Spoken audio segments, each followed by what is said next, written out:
ಅಂದವಾಗಿ ಕಾಣಬೇಕು ಅನ್ನೋ ಕಾರಣಕ್ಕೆ ಹೆಚ್ಚಿನವರು ಮೇಕಪ್ ಹಾಕ್ತಾರೆ. ಆದ್ರೆ ಸದಾ ಮೇಕಪ್ ಮಾಡೋದ್ರಿಂದ ಚರ್ಮ ಬೇಗ ಸುಕ್ಕಾಗುತ್ತಾ, ತ್ವಚೆ ಬೇಗ ವಯಸ್ಸಾದಂತೆ ಕಾಣುತ್ತಾ? ಈ ರೀತಿಯ ಬಹಳಷ್ಟು ಪ್ರಶ್ನೆಗಳು ಕಾಡೋದು ಸಹಜ.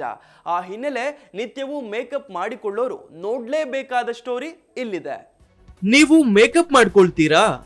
ಈ ಸಂಗತಿಯ ಕುರಿತು ಎಚ್ಚರ ಇರಲಿ. ಮೇಕಪ್ ಮಾಡೋದು ಬಹಳಷ್ಟು ಜನರ ದೈನಂದಿನ ಕಾರ್ಯಗಳಲ್ಲಿ ಒಂದು. ಬಹಳಷ್ಟು ಮಂದಿ ಪ್ರತಿನಿತ್ಯವೂ ಮೇಕಪ್ ಮಾಡಿಕೊಳ್ಳುವ ಅಭ್ಯಾಸ ಹೊಂದಿರ್ತಾರೆ. ಕೆಲವರಿಗೆ ಇದು ಸೌಂದರ್ಯದ ಪ್ರತೀಕವಾದ್ರೆ, ಹಲವರಿಗೆ ಇದು ಆತ್ಮವಿಶ್ವಾಸ ತುಂಬುವ ವಿಷಯ. ಮುಖಕ್ಕೆ ಮೇಕಪ್ ಮಾಡೋದಕ್ಕೆ ಕಾರಣಗಳು ಏನೇ ಇರಲಿ, ಅಂತೂ ಪ್ರಸಾಧನಗಳು ಬೇಕಾಗ್ತವೆ. ಇವುಗಳ ಬೆನ್ನಿಗೆ ಪ್ರಶ್ನೆಯೊಂದು ಎದುರಾಗತ್ತೆ.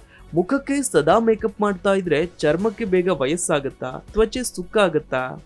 ಈ ರೀತಿಯ ಪ್ರಶ್ನೆಗಳಿಗೆ ಸರಳವಾದ ಉತ್ತರ ಕೊಡೋದು ಕಷ್ಟ.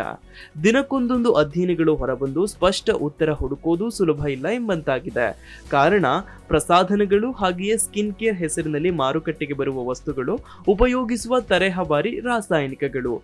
ಇವುಗಳಲ್ಲಿ ಯಾವುದರ ಲಾಭ ನಷ್ಟಗಳು ಎಂಥ ಚರ್ಮದ ಮೇಲೆ ಹೇಗಾಗತ್ತೆ? ದೀರ್ಘಕಾಲದ ಬಳಕೆಯಿಂದ ಅಡ್ಡ ಪರಿಣಾಮಗಳುಂಟೆ? ಈ ರೀತಿಯ ಯಾವುದೇ ಪ್ರಶ್ನೆಗಳಿಗೆ ನಿಖರವಾದ ಉತ್ತರ ಇಲ್ಲ.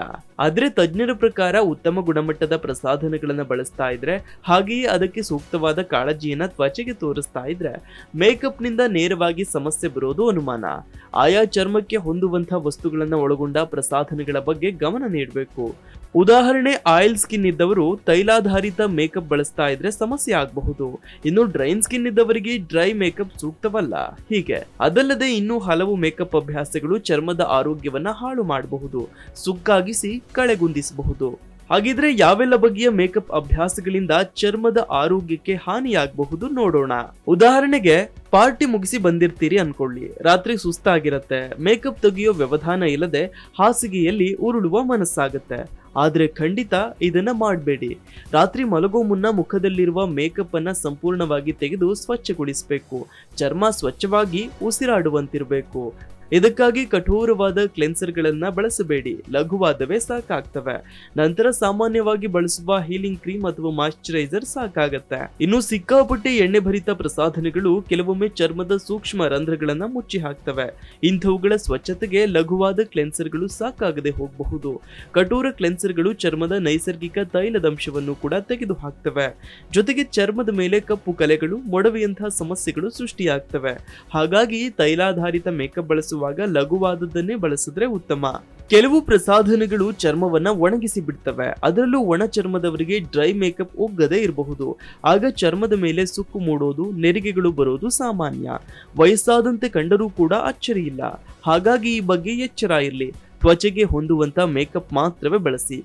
ದೇಹಕ್ಕೆ ನೀರು ಕಡಿಮೆಯಾಗದಿರುವುದು ಕೂಡ ಅಗತ್ಯ. ಹಾಗಾಗಿ ಚೆನ್ನಾಗಿ ನೀರು ಕುಡಿಯಿರಿ. ಇನ್ನು ಉಪವಾಸ ಮಾಡಬೇಕು. ಆದ್ರೆ ಈ ಉಪವಾಸ ಹೊಟ್ಟೆಗಲ್ಲ, ಚರ್ಮಕ್ಕೆ. ವಿಷಯ ಮತ್ತೇನೂ ಇಲ್ಲ. ಆಗಾಗ ಚರ್ಮಕ್ಕೆ ಮೇಕಪ್ ಉಪವಾಸ ಮಾಡಿಸಿ. ಆಲೋವೆರಾ, ಲಘುವಾದ ನೈಸರ್ಗಿಕ ಎಣ್ಣೆಗಳಂಥವನ್ನ ಮಾತ್ರವೇ ಲೇಪಿಸಿ ಬಿಡಿ.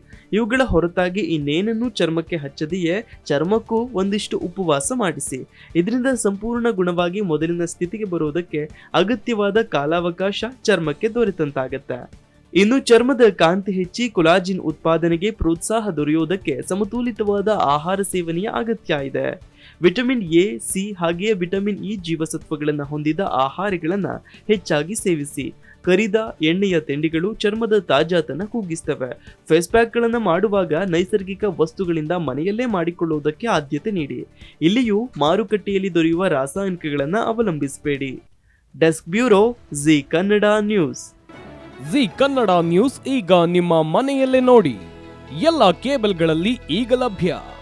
ಸನ್ Direct 292, Jio TV 1334, U digital 162, Siti cable 51, GTPL 17, Abhishek cables 821, rock line telecommunication 51, Shri Basaveshwara number 60, Vinayaka digital number 53, in digital number 896ರಲ್ಲಿ.